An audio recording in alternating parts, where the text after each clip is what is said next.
Chapter 1. William at a glance. William I, King of England, also known as William the Conqueror or William the Bastard, as well as William of Normandy, was born around 1028 in Falaise, Normandy, France. He passed away on September 9, 1087, in Rouen.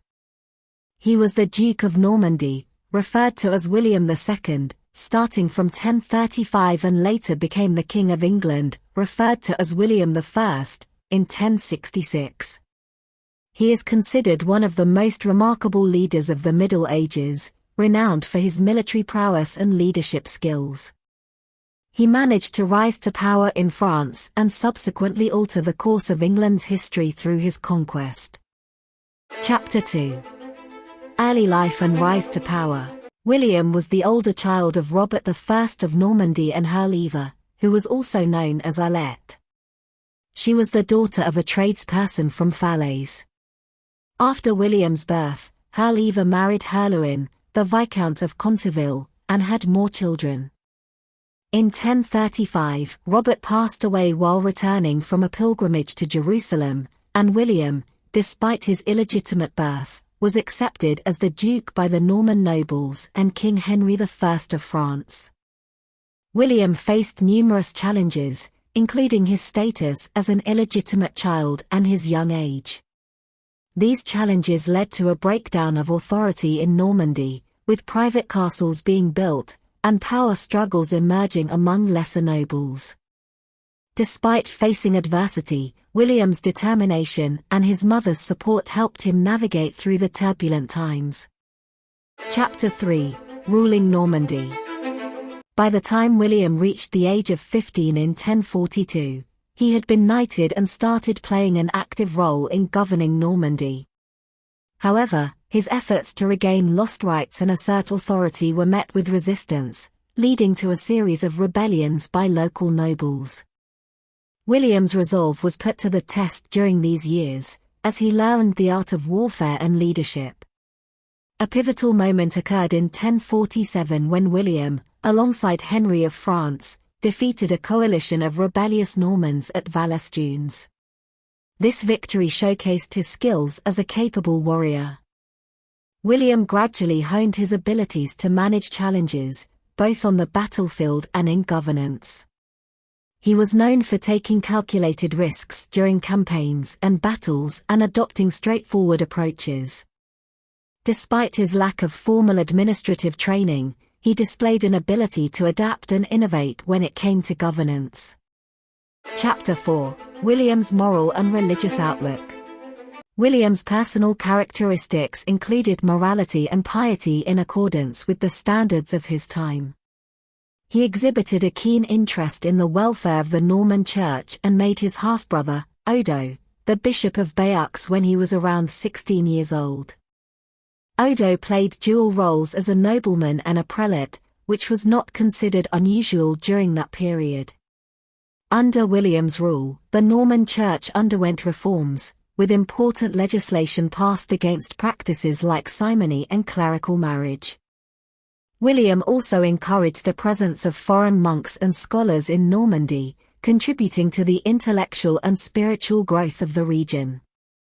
Chapter 5. William's physical attributes and character. According to historical descriptions, William was of average height, possessed a robust and sturdy physique, and was known for his commanding bass voice. He was considered a skillful orator and a strong, energetic individual. He was both a hunter and a warrior, displaying a fierce and authoritative demeanor that instilled fear in those around him.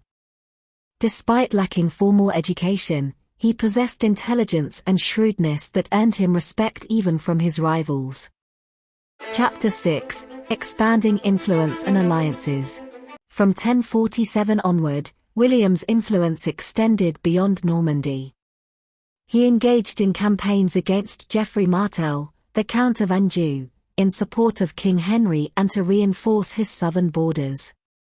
In 1052, a rebellion erupted in eastern Normandy, posing a serious threat to William's rule. During this time, he engaged in negotiations with his cousin, Edward the Confessor, the King of England. The Norman interest in Anglo-Saxon England originated from a diplomatic union established in 1002 when King Ethelred II of England married Emma, the sister of Count Richard II, who was William's grandfather.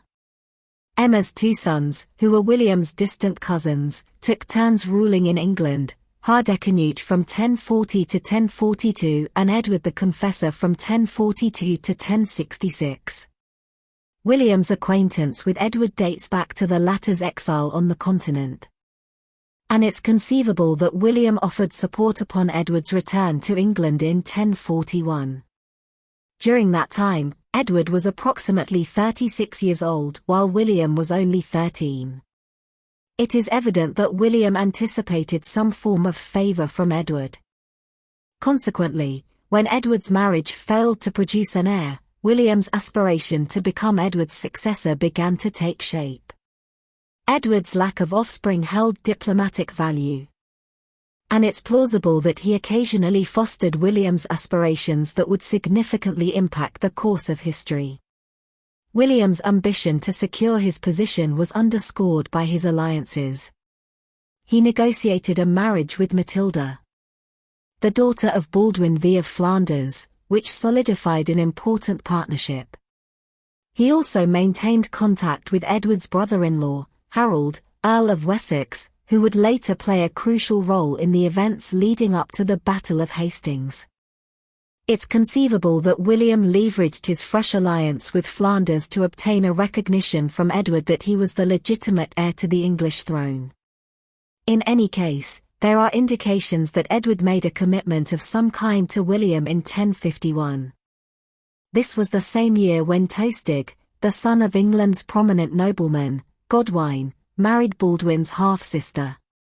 The primary goal of this three-part alliance was to enhance the security of all parties involved. If William managed to secure an acknowledgement of his position as Edward's heir, he was also considering long-term prospects. Between 1054 and 1060, William faced a dual threat composed of internal uprisings and a newfound alliance against him forged by King Henry and Geoffrey Martel. If the Norman rebels had synchronized their assaults with the actions of the king and count, it could have spelled doom for William. However, his personal expertise and a measure of good fortune allowed him to emerge victorious. Subduing the rebellious factions, William achieved a definitive triumph over the invading troops led by Henry and Geoffrey at the Battle of Mortimer in 1054. Following another conquest at Varaville in 1057, the Duke solidified his dominion over Normandy.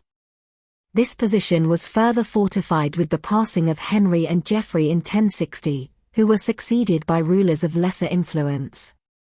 In a pivotal achievement, William eventually secured control over Maine in 1063, becoming the most powerful ruler in northern France. In either 1064 or 1065, Edward dispatched his brother-in-law, Harold, the Earl of Wessex and the son of Godwine, who would eventually ascend to the throne as Edward's successor. Harold's mission was to travel to Normandy on an official diplomatic journey to reaffirm Edward's acknowledgement of William as his designated heir, as recorded in Norman accounts. During his journey, Harold was apprehended by one of the Duke's vassals. William intervened by paying a ransom for Harold's release and subsequently led him in a military campaign into Brittany. It was during this period, according to Norman narrative, that Harold took an oath in which he renewed Edward's pledge of the throne to William and vowed to support it. This solemn promise, along with Harold's later breach of it, would serve as the core elements of William's justification for his eventual invasion of England. Upon the childless passing of Edward on January 5, 1066, Harold was embraced as the king by the prominent English nobles, prompting William to opt for a course of warfare. He proceeded with caution, initially taking measures to ensure the stability of his duchy and to obtain international support for his endeavor. He engaged in consultations with his leading nobility, granted distinct authority upon his wife, Matilda, and his son Robert. Furthermore, he strategically placed loyal supporters in crucial positions within the ducal administration. Seeking broader approval, he formally approached the Pope in Rome, gaining the endorsement of Alexander II. This papal support was facilitated by Archdeacon Hildebrand, who would later become Pope Gregory VII. Additionally, William rallied support by enticing volunteers to enlist in his invading force, successfully recruiting a substantial number from beyond the confines of Normandy. Nevertheless, events moved faster than William could anticipate, as others took more expedient actions. In May, Tostig, Harold's exiled brother, conducted a raid in England, only to be defeated by one of Harold's allies. Subsequently, in September, Tostig aligned himself with Harold III Hardrad, the King of Norway, for a joint invasion of the Northumbrian coast, only to be defeated by one of Harold's allies. Subsequently, in September, Tostig aligned himself with Harold III Hardrad, the King of Norway, for a joint invasion of the Northumbrian coast. While this endeavour ultimately did not achieve success, the impact of Tostig and Harold's assault had noteworthy consequences for the planning of William's invasion in the south 1 month later. Chapter 7: The Battle of Hastings. By August, William had assembled his army and fleet at the entrance of the Dives River. At this juncture, his likely intention was to navigate due northward and initiate an invasion of England through the passage of the Isle of Wight and Southampton. However, unfavourable winds impeded the progress of his fleet, and in September, a westward gale pushed his ships up the channel. Responding to this setback, William regrouped his forces at St. Valery on the Somme. Although this delay incurred significant costs, including naval losses and a decrease in troop morale, it ultimately conferred a crucial advantage upon William.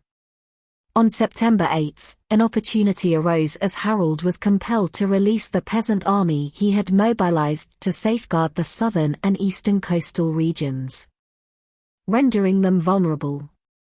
Following a period of inclement weather on September 27, the winds shifted in favor of William. Seizing the opportunity, he embarked with his army, setting course for the southeastern coast of England. The journey was not without its challenges. One of William's ships lost contact with the rest of the fleet. Yet, through his reassuring demeanor and actions, he managed to restore his crew's composure, and contact with the other vessels was soon re-established.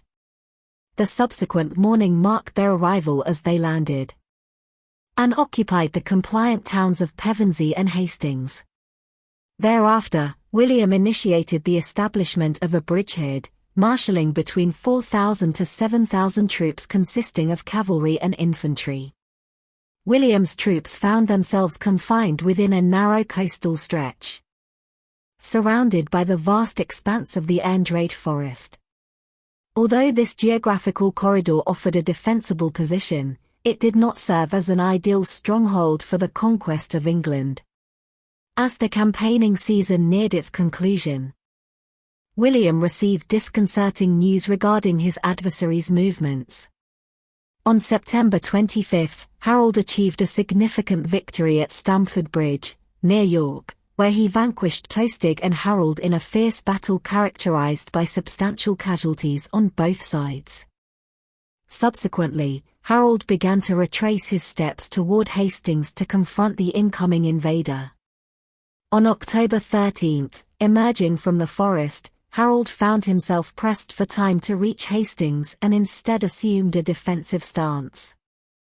In the early hours of the following day, prior to Harold's forces fully preparing for combat, William initiated an attack. Nonetheless, the English formation held strong against the assault of William's archers and cavalry. The inability to breach the English defensive lines led to disorder within the Norman ranks. As William's mounted forces fled in confusion, Harold's troops abandoned their positions to chase down the retreating foe. Yet, William managed to rally his fleeing horsemen, turning the tide as they reversed their course and mercilessly engaged the foot soldiers pursuing them. In subsequent instances, William's cavalry employed a tactic of pretended retreat, deceiving Harold's soldiers and ultimately leading to their defeat by the hands of their opponents. During the early phases of the battle, Harold's brothers also met their demise. As nightfall approached, the king himself suffered a fatal injury, reportedly being struck in the eye by an arrow as documented in Norman accounts. Subsequently, the English forces conceded. It was William's composure and unwavering determination that clinched his triumph in this decisive battle. Without hesitation, he swiftly moved to suppress potential pockets of resistance, effectively frustrating the emergence of a new leader. On the momentous occasion of Christmas Day in 1066, he received the coronation as king within the walls of Westminster Abbey. Thus, from a formal standpoint, the Norman conquest of England was successfully realized. Chapter 8. Finally, King of England. William possessed considerable ruling experience. In Normandy, he strategically replaced disloyal nobles and ducal staff with his trusted companions, curtailed private conflicts, and restored ducal rights that had been wrongfully seized. He meticulously defined the obligations of his vassals. The Norman Church thrived during his reign, adapting its structure to align with English customs. Reflecting the practices of his contemporaries, he aimed to ensure the English Church's integrity while maintaining his authority. As a result, he denounced the practice of simony and expressed disapproval of clerical marriages. He was steadfast in quelling opposition from bishops, abbots, and papal interference. Nonetheless, his relations with Popes Alexander II and Gregory VII remained amicable, even though occasional tensions arose. His reign saw a heightened frequency of church synods and his active involvement in several episcopal councils. His trusted advisor Lanfranc, whom he appointed as Archbishop of Canterbury in place of Stigand, played a crucial role in supporting him in reshaping the ecclesiastical landscape. William replaced all Anglo-Saxon bishops in England, except Wulfstan of Dorchester, with Normans. He also advanced monastic reform by importing Norman monks and abbots, which invigorated monastic life in England and brought it in harmony with developments on the continent. In 1067, William departed England, only to find himself compelled to return in December due to mounting unrest. The uprisings that originated that year culminated in 1069, prompting William to resort to actions so severe that they shocked even his contemporaries. In order to establish his authority over the nation, he adopted the Norman tradition of constructing castles, notably including the iconic Tower of London. These rebellions, which were quelled by 1071, spelled the ultimate downfall of the English upper aristocracy. They facilitated its replacement with a Norman aristocracy, who introduced modes of land ownership and military service honed in Normandy. To fortify England's borders, he launched campaigns into Scotland in 1072 and Wales in 1081. Leading to the establishment of specialized defensive, marcher, counties along the Scottish and Welsh frontiers. During the final 15 years of his life, William spent more of his time in Normandy than in England. There were around 5, maybe even 7 years during which he didn't set foot in the kingdom at all. He retained the majority of the prominent Anglo-Norman barons by his side in Normandy, entrusting the governance of England to bishops, particularly relying on his longtime companion Lanfranc. He returned to England only when it was absolutely necessary. In 1075, he came back to manage the aftermath of a rebellion led by Roger, Earl of Hereford, and Ralph, Earl of Norfolk. The rebellion became more perilous due to the involvement of a Danish fleet. In 1082, he made another visit to England to apprehend and detain his half-brother Odo. Odo had intentions of leading an army to Italy, perhaps with the aim of becoming the Pope. In the spring of 1082, William oversaw the knighthood of his son Henry. Then, in August of the same year, at Salisbury, he secured oaths of loyalty from all the significant landowners in England. In 1085, he returned with a substantial army to counter the potential invasion threat posed by Canute IV, also known as Canute the Holy, of Denmark. However, Canute's demise in 1086 led to the downfall of the invasion plan. In response, William commissioned a comprehensive survey of the kingdom's economic and tenurial situation. The findings of this survey are succinctly outlined in the 2 volumes of Domesday Book, which stands as one of the most remarkable administrative achievements of the medieval era. In spite of his duties as king, William remained deeply concerned about the borders of Normandy even after the conquest. The vulnerable areas were in Maine and the Vexin along the Seine River, where Normandy shared its border with the French royal domain. Following 1066, William's neighboring territories gained more strength and hostility. Fulk the Surly ascended to power in Anjou in 1068, and Robert the Frisian took over Flanders in 1071. King Philip I of France formed an alliance with Robert, who in turn allied with the Danish king, Canute IV. There was also the issue of William's heir apparent, Robert Curthose, future Robert II, who received no estate from the royal domain and appeared to be financially constrained. In 1077, Robert left Normandy and engaged in plotting against his father alongside his father's adversaries. In 1081, a treaty known as the Treaty of Blancheland was reached between William and Fulk. It stipulated that Robert Curthose would hold the title of Count of Maine, but as a vassal to Fulk. The eastern portion of the Vexin, the county of Mantes, had completely fallen into the hands of King Philip in 1077, during a period when William was preoccupied with Maine. By 1087, William demanded the return of the towns of Chaumorn, Mantes, and Pontus from Philip. In July of that year, he managed to surprise Mantes, but as the town went up in flames, he either sustained an injury from which he never recovered, or he fell gravely ill. Sources provide varying accounts. At the very moment when it seemed he might assert his last remaining territorial claim, he was frustrated. Chapter 9: William's death. William was transported to the priory of St. Gervais situated just outside Rouen, where he remained in his final stages of life for a span of 5 weeks. During this time, he received care from several bishops and doctors. His half-brother Robert, who held the title of Count of Mortain, was present, as were his younger sons, William Rufus and Henry. Meanwhile, Robert Curthose was in the company of the King of France. Initially, William may have intended for Robert to inherit the entire legacy, in line with tradition. Though tempted to designate the faithful Rufus as the sole heir, he eventually reached a compromise. Normandy and Maine would be Robert's portion, while England would go to Rufus. Henry was endowed with substantial riches to secure an appanage. William passed away on September 9, when he was in his 60th year of life. His burial at St. Stephen's Church, a structure he had erected in Caen, proved as tumultuous as his life.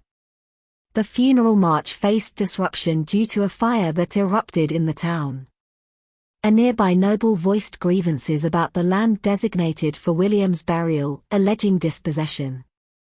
The act of placing William's body within the stone coffin resulted in its fracture. Over time, the tomb endured desecration by Calvinists during the 16th century and later suffered from the actions of revolutionaries in the 18th century. Chapter 10: William's Legacy. William's impact on both Normandy and England was profound, making him a pivotal figure in medieval English history. His determination and fortunate circumstances enabled him to navigate through the turmoil of Normandy during his youth. Gradually, he elevated the duchy to become the preeminent political and military force in northern France. His endorsement of monastic reform and enhanced episcopal structure earned him admiration from religious leaders, reinforcing his authority within the duchy. His conquest of England in 1066 fundamentally reshaped the trajectory of English history. Despite his integration of several Anglo-Saxon institutions and the continuation of various societal and economic trends predating 1066, William's influence was undeniable. The Normanization of the English Church under his rule aligned it more closely with developments on the continent. Furthermore, the introduction of a French-speaking and culturally French aristocracy altered the English linguistic, artistic, and architectural landscape in profound ways. Both the new monarch and his nobles remained deeply engaged in Normandy and France, causing a shift in English royal policy towards continental matters. The aftermath of the conquest witnessed the establishment of novel forms of land ownership and military service, with castles dotting the countryside as symbols of the emerging order. As both a conqueror and king, William exerted a lasting imprint on England's history, shaping it in significant and lasting ways.